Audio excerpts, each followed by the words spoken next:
The sun hung high in the sky as Michael Davis made his way toward the local pool. It was a rare day off, a few hours to unwind after a grueling, weeks-long undercover operation. He hadn't had a day to himself in a long time, and he'd been looking forward to this moment, just some quiet time by the water, far from the dangers and deceit of his usual job as an FBI agent. He needed a break, a moment of normalcy, a slice of peace. The town he had entered was small, tucked away from the buzz of city life, its streets lined with neat homes and quiet suburban parks. The pool, where many of the townspeople gathered on hot summer days, had a peaceful aura to it. Michael, dressed simply in his trunks and a faded t-shirt, was hoping to blend in. There were no secrets to keep here, no hidden identities, just the hope for some peace. As he stepped through the gate, greeted by the faint scent of chlorine and the distant chatter of children splashing in the shallow end, a sense of calm washed over him. The sounds of the pool were almost therapeutic, but as Michael sat down and unpacked his things, he couldn't shake the feeling of being watched. People glanced his way, their eyes lingering just a little too long, and Michael, ever the perceptive agent, noticed. He didn't let it bother him, though. He had dealt with subtle racism before. But this time, he hoped it would be different. He hoped to just disappear into the background. Minutes passed, and Michael felt himself relaxing, letting go of the tension in his body. He closed his eyes, his thoughts drifting to his time on the case he had just wrapped up, a human trafficking ring dismantled, dangerous people arrested. The thrill of his job usually kept him sharp, alert, and ready for action, but today, he wanted to forget all that. He reached into his bag for his phone, wanting to check in on his messages, but as he did, a sharp, commanding voice interrupted his peace. "Excuse me, sir. Can I have a word with you?" The voice belonged to Officer Jake Thompson, who stood a few feet away, his hand resting casually on his holster. Beside him stood another officer, a woman whom Michael recognized as Officer Sarah Miller. Michael stood, stretching his back and feeling a familiar knot of unease form in his stomach. "Can I help you, officer?" he asked, keeping his tone calm. "You're causing a disruption here," Officer Thompson said, his tone sharp and dismissive. "You don't belong here. I need you to leave." Michael frowned. "I'm just trying to relax." "What exactly do you mean by disruption?" Thompson's eyes narrowed, and he stepped closer, his body language imposing. "You're here by yourself. You don't belong." Michael's heart rate quickened.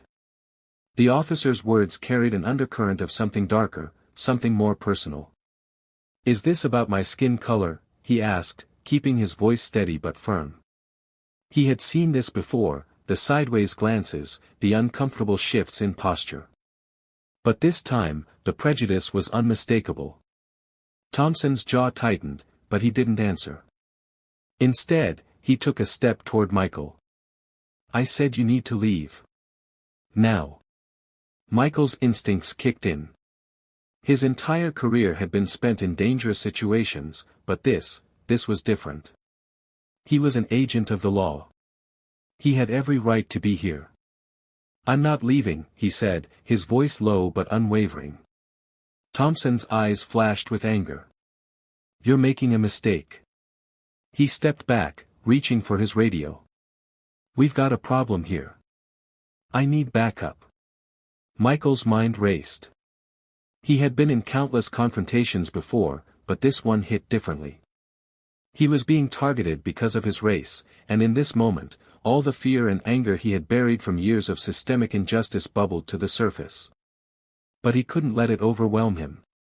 His training, his years of experience, had taught him how to stay calm in the face of danger.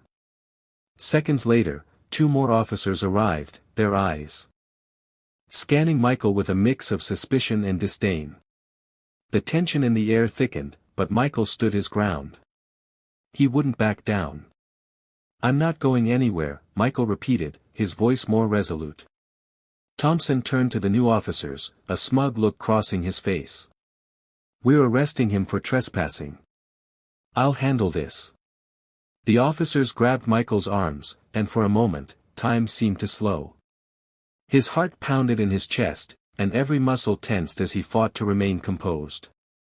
He had been here before, in far more dangerous situations. But this one, the systemic racism behind it, was something new, something he couldn't ignore. But Michael wasn't about to let it happen. Not again. He took a deep breath, and with deliberate calm, he reached into his pocket. The officers paused, unsure of what to expect. "I'm an FBI agent," Michael said, his voice steady, cold. He pulled out his badge, the insignia shining in the sunlight. The officers froze. For a moment, no one moved. The weight of his revelation hung in the air. Thompson's face drained of color, and Sarah Miller shifted uncomfortably, her hand still hovering near her holster. "I'm an undercover agent," Michael continued, his eyes never leaving Thompson. "And you just tried to arrest me." The crowd around the pool, which had been murmuring quietly, now turned silent. All eyes were on Michael and the officers, and for the first time that day, the power dynamic shifted.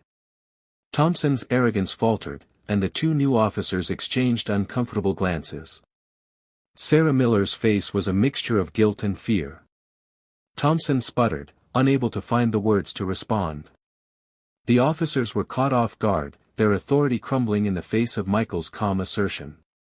"Do you know what this means?" Michael asked, his voice a low growl. "You just attempted to profile a federal agent. That's a career-ending move."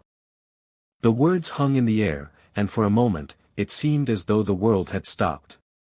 The officers, once so confident, now found themselves on the defensive. Their mistake had been exposed for everyone to see. The silence was broken only when Michael's phone rang. It was a text message from his superior, just checking in. Michael glanced at it briefly, then put the phone down. "You're in serious trouble," Michael said, his tone calm but filled with authority. "I'm going to file a report. And I'll make sure this goes public." As the officers stood frozen, Michael's words hung heavy in the air. The shame, the guilt, the realization that they had misjudged him, it all washed over them. Thompson seemed to shrink, his bravado completely shattered.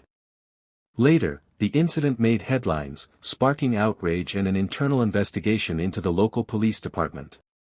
Michael's story spread quickly, and the officers involved were placed on administrative leave as the department looked into the incident. The aftermath was a mixed bag. Some hailed Michael for standing up, while others criticized the town's police force for allowing such a blatant act of racism to occur. As for Michael, he was contacted by the department for a formal apology, but that wasn't what he was after. He knew that this wasn't just a case of one rogue officer, it was a symptom of a larger issue. The department, and the town, needed real change. The officers involved were required to undergo anti-racism training, but Michael knew that wasn't enough. He hoped it would be a start, but he also knew the battle was far from over. A few weeks later, Michael found himself back at the pool, sitting on the same lounge chair, but this time, the air felt different. He wasn't a victim, he was a man who had taken control of his story. As he looked out at the water, his reflection staring back at him, he realized that sometimes, standing up for yourself wasn't about winning. It was about claiming your space in the world.